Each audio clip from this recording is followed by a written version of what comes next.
Hello everyone, I'm Lori Bradner with the Florida Aviation Network, and we are broadcasting live and in the clear from the Aerospace Discovery at the Florida Air Museum. We are celebrating 43 years of sun and fun. We have had absolutely delightful weather, and as I always say, I have the best job at Sun and Fun. I get to sit and meet extraordinary people. And today we have someone who dropped in on us, Captain Bob Raskey. Captain Raskey, it is always an honor to have you here. Thank you for joining us. Likewise. And I know we just grabbed you right off the street. We just said, come talk to us. I heard the call outside, decided to come in. Good moment. Fabulous. Perfect. Well, I know that your time is short, but could you tell us a little bit about, there are not only a Sun and Fun for, it celebrates general aviation, but one of the key items at Sun and Fun are the General Aviation Awards. And could you speak to us a little bit about some of those awards that were granted this year? Yes, unique to actually this particular region and throughout the country even more so is the General Aviation Awards, where we try to recognize the instructor or CFI of the year, the FAST team member of the year, or the aviation maintenance guy of the year. And so every year, and this team here specifically in the southern region, specifically in the Orlando FSDO, has done a great job of recognizing its instructors of the quarter, the year, and then eventually they go to regional level. So it's a great program because I was still an instructor. Recognition of people out there making a difference is important, and it's not about so much of how much you pay them, but so much recognizing the fact that you're making a difference to the next generation. Wow. So the General Aviation Awards program is done very well. Okay. And then here at Sun and Fun, early in the week, you had the presentations for the Region of the Year of all the three levels, which is carried forward then up into Oshkosh, where they do some finale there. So it's inspirational. Yes. The GA Awards are a great program, and really, it probably wouldn't be existing without the efforts of your team, Southern Region, Orlando FSDO, and all the support between the FAA and industry. That's awesome. Now, there's also, in addition to that, would you talk to, many of us at Sun and Fun know the Larry Enlow Awards, so we know what that is. But every day we get new viewers, we have new people that are joining us live. Can you talk to us a little bit about what those awards are, what that award is, and what that honors? And it truly is an honor. It's a huge honor. I mean, for this time, for the first year, Larry Enlow was, of course, iconic in aviation. I knew Larry from the day when him and I went to a DPE school together in the very early days. No, I didn't even know that. Yeah, we were in the same class, I don't know, 20 years ago, something like that. And then they also gave me my DC-3 type rating, and it was just iconic and well-known and inspiration to many. And we wanted to do something that was very unique to remember. Right. And that one of the best ways, I think, is a bit of a legacy to capture the inspiration of what Larry was to many. Right. So we combined that with our GA Awards, where for the Flight Instructor of the Year, who captures the inspiration of mentoring, instructing, and creating new pilots, we created a secondary award called the Larry Enlow Memorial Award. Okay. And it's kind of honorarium, so now they go together. So you get your plaque of the year, say for the Orlando FSDO, then potentially region. Okay. But we kind of keep it in this region particularly. Right. And then the Larry Enlow Memorial Award when they go together. And it's just a significant award to recognize his legacy, his impact, everything he's done. And when they go both together, like the presentation we had in the FSDO this year is very heartwarming, because even the recipient there, who knew of Larry and was friends with Larry, read it, there was tears flowing. Wow. It was that special.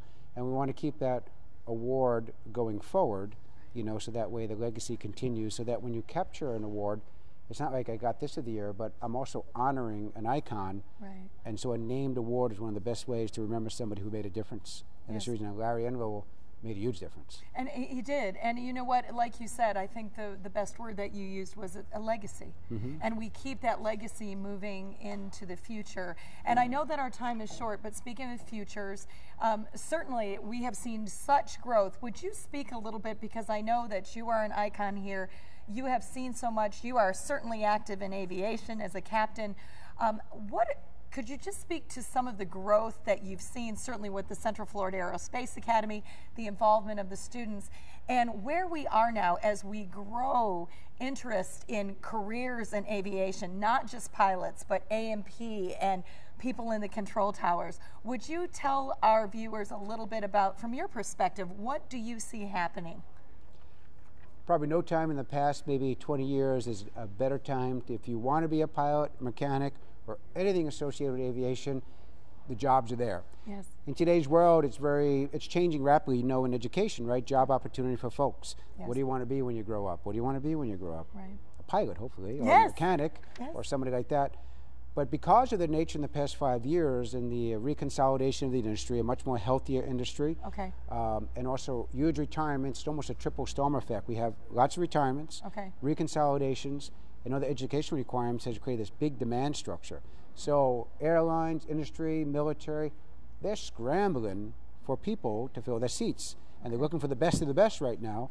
And they're seeing a little bit of shortages down the road because over the past years, maybe 5 years ago, there's a little more bleak in the hiring schedule. Okay. And so people would spend money, education, but the opportunity for the job might not be there.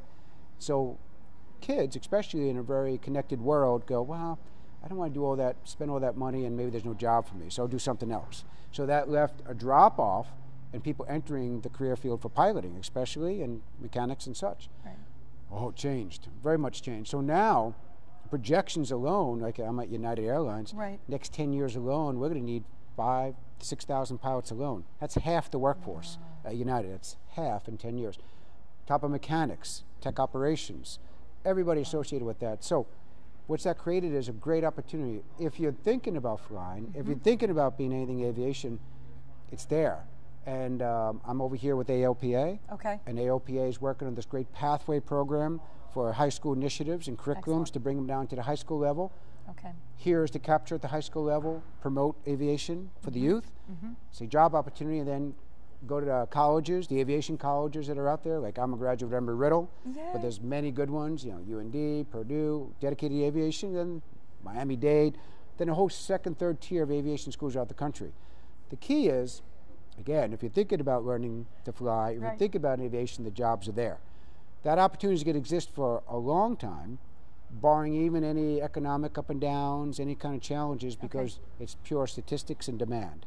Right. So, and the opportunity is out there for folks, you know, for scholarships, availability of funds. So seek those sources, go out there and chase that path, because the path is good now. Yes. Especially for parents. Parents are also looking like, okay, how do I pay for this? The job opportunities here. Right. Now we can answer to parents and say, yes, there's job opportunities out there. We're in hot demand.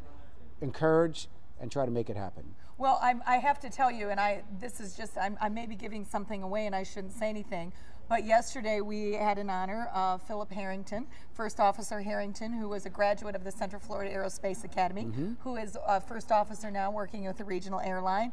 And I also got word, you know, we're on the know in the Florida Aviation Network, that one of your, another student from Central Florida Aerospace Academy that is a graduate of your alma mater is supposed to be arriving and coming, and he just earned his stripes, and he has now been promoted to first officer as well. So we just want to thank you, Captain, for serving as an inspiration to those of us, for continuing to grow the future through aviation. Thank you for being a mentor.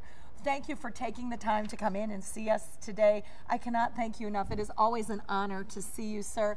We ask that you would come join us today at Sun and Fun. We are at the last day. Sadly, all good things must come to an end, right? We have beautiful weather. We do have an air show for you, and the Blue Angels are going to be flying. You definitely don't want to miss that. And my name is Lori Bradner. I'm with the Florida Aviation Network. We're broadcasting live and in the clear from the Aerospace Discovery at the Florida Air Museum. Come see us today.